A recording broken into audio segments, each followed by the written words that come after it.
Assalamualaikum anak-anak, ketemu lagi dengan Ibu Winasih dalam pelajaran Bahasa Indonesia tema 3, subtema 2 dan 3.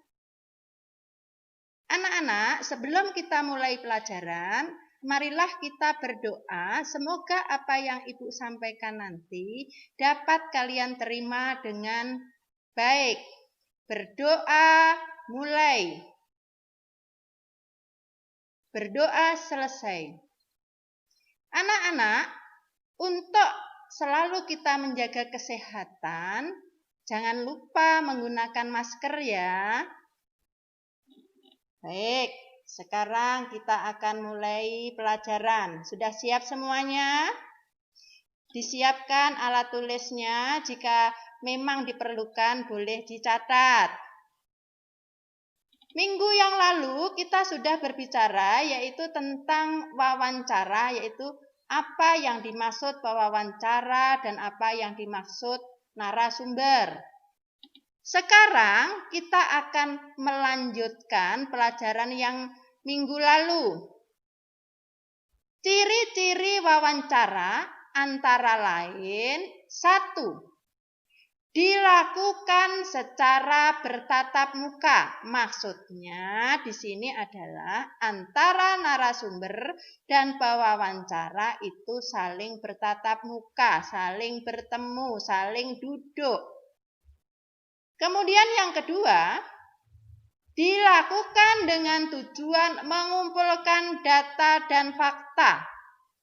Maksudnya di sini pewawancara mengumpulkan data-data yang sudah disampaikan oleh narasumber tersebut. Paham anak-anak? Kemudian yang ketiga, ada orang yang mewawancarai, yaitu siapa tadi? Pewawancara. Kemudian yang keempat, ada orang yang diwawancarai yang disebut dengan narasumber. Itu adalah 4 ciri wawancara. Paham anak-anak? Kalau sudah paham, Ibu akan lanjutkan. Nah, perhatikan sini. Kalau memang kalian ingin mencatat, silahkan ya anak-anak ya. Oke, sekarang kita lanjutkan. Kemudian ada hal yang harus dilakukan sebelum wawancara. Yang pertama, buat janji minta kesediaan narasumber untuk diwawancarai. Jadi kita harus membuat janji dulu kepada narasumber. Apakah dia siap untuk diwawancarai atau tidak? Kalau tidak siap berarti kita harus mencari narasumber yang siap untuk diwawancarai. Kemudian yang kedua, tunjukkan kesan yang baik, misalnya datang tepat waktu. Nah, ini sudah menunjukkan bahwa kita harus menunjukkan kesan yang baik. Kemudian yang ketiga, berpakaian sopan. Ya, pakaiannya harus sopan. Tidak boleh menggunakan pakaian sembarangan. Harus yang sopan. Paham anaknya maksudnya di sini? Ya, maksudnya sopan itu berpakaian rapi. Kemudian yang keempat, berbicara dan bersikap sopan. Tentunya anak-anak paham yang dimaksud bersikap sopan. Paham anak-anak? Oke. Kemudian berikutnya, menyiapkan daftar pertanyaan yang sesuai dengan pokok permasalahan. Minggu yang lalu Ibu juga sudah memberikan penjelasan bagaimana untuk membuat sebuah pertanyaan. Nah, yang tujuannya yaitu kalian tidak mengalami kesulitan pada waktu membuat pertanyaan atau menyiapkan pertanyaan untuk melakukan wawancara dengan narasumber. Masih ingat kan bahwa pertanyaan itu bisa kita pahami dengan adik Simba. Untuk mempermudah mengingatnya menggunakan adik Simba. Masih ingat kan? Kalau kalian lupa, jangan lupa itu diputar-putar lagi videonya. Jadi kalian ingat kembali. Yang keenam, pertanyaan yang baik mengandung unsur adik Simba. A. Apa? D. Di mana? K. Kapan? C. Siapa? M. Mengapa? Dan B adalah bagaimana. Kemudian yang ketujuh, berlatih agar tidak selalu membaca pertanyaan yang telah disusun. Nah, maksudnya di sini sebelum kalian tadi melakukan wawancara kan sudah membuat pertanyaan-pertanyaan yang berkaitan dengan permasalahan atau topiknya. Itu bisa kalian baca-baca sebelumnya sehingga pada waktu wawancara tidak selalu melihat kertas yang ada atau membaca yang sudah kalian buat. Jadi pasti oh iya yang pertama tadi saya bertanya tentang ini kan masih ingat kan kalau memang kita yang membuat pasti ingat apa yang sudah ditulis. 7 ini adalah hal yang harus dilakukan sebelum wawancara. Itu perlu diingat. Berikutnya, kalau sebelum ada hal yang harus dilakukan, tentunya pada saat wawancara pun juga harus ada yang kita lakukan. Nih, hal yang harus kita lakukan saat wawancara. Yang pertama, perkenalkan diri sebelum wawancara. Nah, tentunya kalian bisa kan memperkenalkan diri. Ya, memperkenalkan diri sebelum melakukan wawancara. Itu hal yang harus dilakukan saat wawancara. Kalau kita tidak memperkenalkan diri, bagaimana bisa narasumber untuk mengenali kita? Makanya di sini hal yang pertama kita lakukan, memperkenalkan diri sebelum wawancara. Kemudian yang kedua, sampaikan tujuan dari wawancara tersebut. Tujuannya apa? Itu harus disampaikan. Kemudian yang ketiga, mulai wawancara dengan pertanyaan yang ringan dulu. Jangan langsung pada permasalahan yang ada. Jadi kita buat santai dulu supaya nanti wawancara itu berjalan dengan baik. Jangan langsung begitu kita melakukan wawancara langsung bertanya pada pokok permasalahannya. Kita ciptakan dulu suasana supaya enak. Kemudian yang keempat, cairkan suasana dengan menanyakan tentang kegemaran tokoh, kemudian suasana, kemudian lagi dan yang berhubungan dengan narasumber, kemudian barulah kita menuju ke topik wawancara. Seperti yang Ibu sampaikan tadi, dari yang ketiga yaitu mulai dari pertanyaan yang ringan, itu sudah dijelaskan pada nomor 4, yaitu tentang kegemaran tokoh. Maksudnya itu kegemaran tokoh ini maksudnya adalah narasumber. Yang kelima, sebutkan nama narasumber secara lengkap.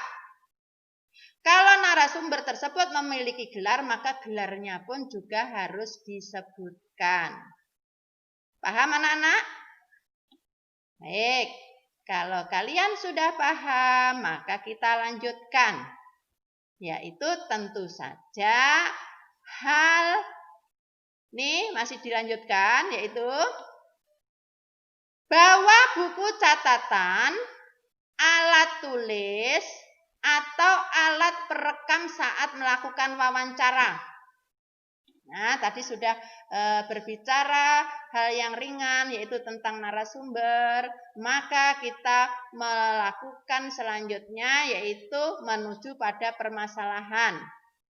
Supaya kalian tidak lupa dengan apa yang diberikan narasumber atau penjelasan dari narasumber, maka kalian harus mencatat atau merekam sehingga apa yang disampaikan oleh narasumber dapat kalian ingat keseluruhan. Itu yang keenam. Selanjutnya yang ketujuh, dengarkan pendapat dan informasi dari narasumber secara seksama. Di sini maksudnya pada waktu saat narasumber memberikan informasi, maka kita harus betul-betul mendengarkan.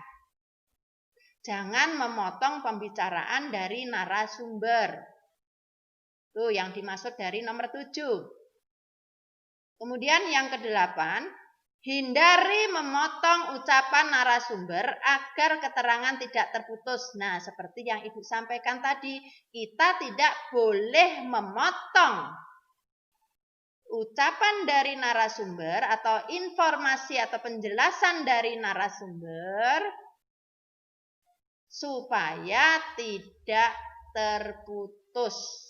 Selain itu, memotong pembicaraan orang itu adalah hal yang tidak sopan.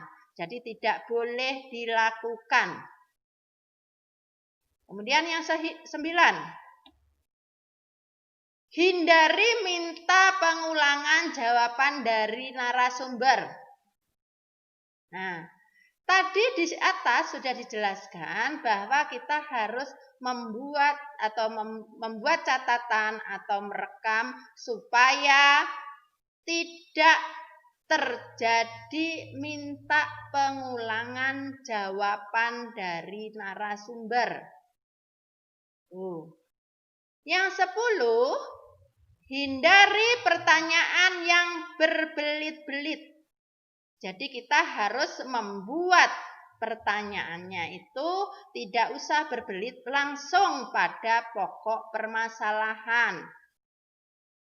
Yang 11, hindari pertanyaan yang menyinggung dan menyudutkan narasumber. Nah, tanpa Ibu jelaskan ini kalian pasti sudah mengerti. Ya. Jadi kita tidak boleh menyinggung perasaan dari narasumber. Nah, ini 11 ini adalah hal-hal yang harus kita lakukan saat wawancara.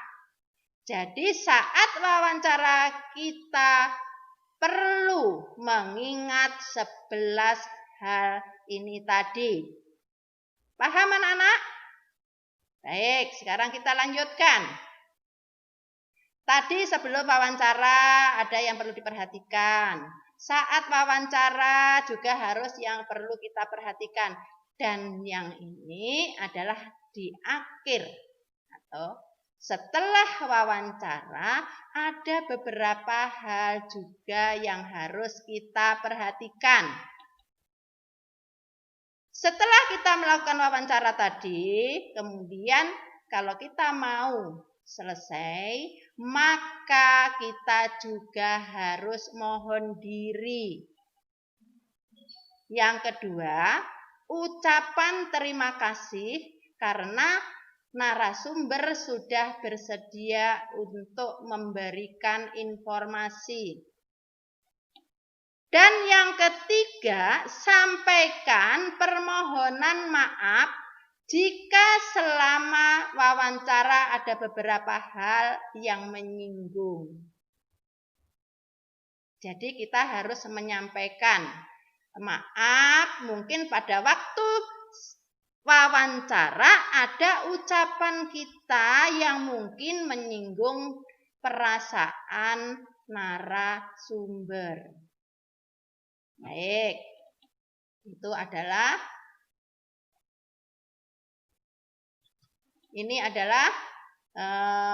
hal-hal yang perlu diperhatikan. Jadi sebelum wawancara, saat wawancara, dan sesudah wawancara itu ada aturan-aturan yang harus kita perhatikan. Nah, setelah kita melakukan wawancara, tentunya kita harus membuat laporan wawancara. Bagaimana cara membuatnya? Baiklah, Ibu akan sampaikan bagaimana cara membuat laporan hasil wawancara. Wawancara yang dilakukan memerlukan persiapan dan tahapan-tahapan. Ya kan tadi Tan?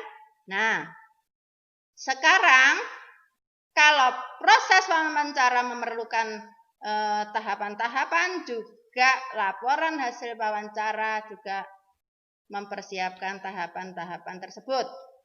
Nah, nih Ibu akan jelaskan bagaimana cara untuk membuat laporan wawancara. Langkah-langkah membuat laporan wawancara. Yang pertama yaitu latar belakang.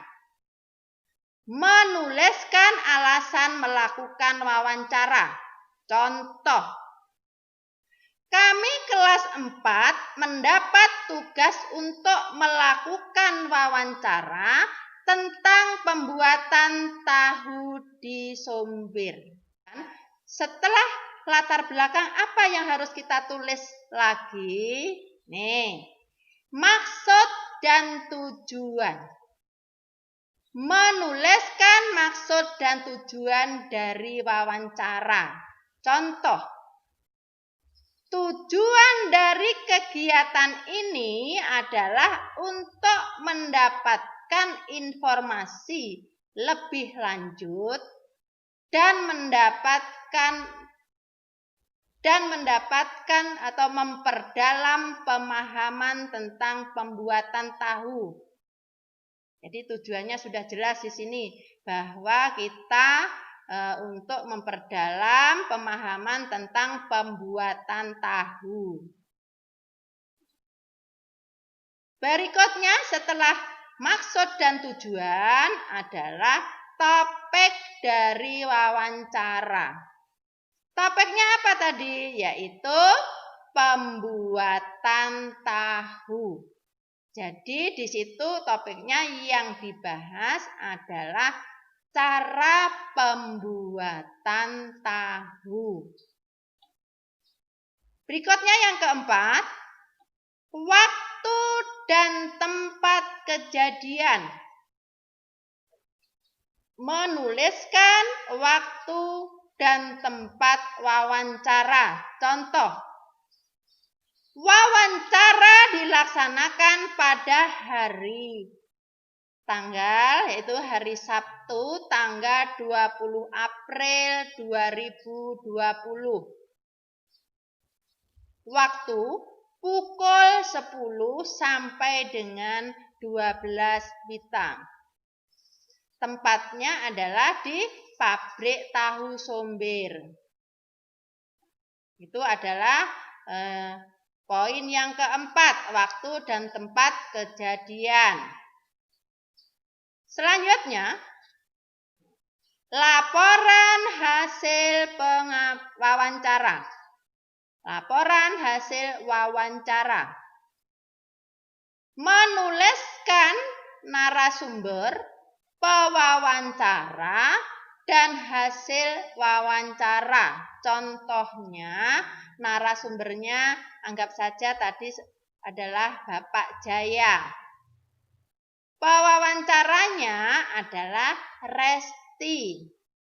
Kemudian kita jabarkan yaitu hasil wawancara antara Bapak Jaya dan Resti. Dapat ditulis hasil pertanyaan dan jawaban yang sudah dilakukan. Jadi hasil dari kalian tadi wawancara dengan narasumber, maka boleh kalian tulis di sini keseluruhan. Menulis kesimpulan. Nah, setelah semuanya itu tadi, barulah kita menulis kesimpulan dari hasil wawancara yang dilakukan. Contohnya, kesimpulan dari hasil wawancara yang kami lakukan yaitu pembuatan tahu memerlukan waktu yang cukup lama dan memiliki beberapa proses atau tahapan yang harus kita lakukan. Itu adalah contoh kesimpulan. Nah, ada 6 untuk cara membuat laporan hasil wawancara. Nah, mungkin sampai di sini dulu ya anak-anak. Kalau misalnya anak-anak belum paham,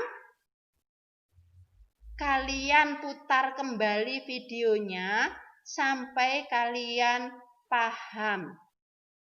Ya, jadi kalian boleh memutar 2 atau 3 kali video tersebut sampai kalian memahami apa yang Ibu sampaikan tadi. Nah, mungkin sampai di sini dulu ya anak-anak. Setelah ini Ibu akan memberikan latihan yang harus kalian isi supaya Ibu tahu sampai di mana kalian sudah memahami materi yang Ibu sampaikan tadi. Sampai di sini dulu. Nah, minggu depan ketemu lagi anak-anak ya. Semoga kita semua sehat dan dapat bertemu kembali. Wassalamualaikum warahmatullahi wabarakatuh.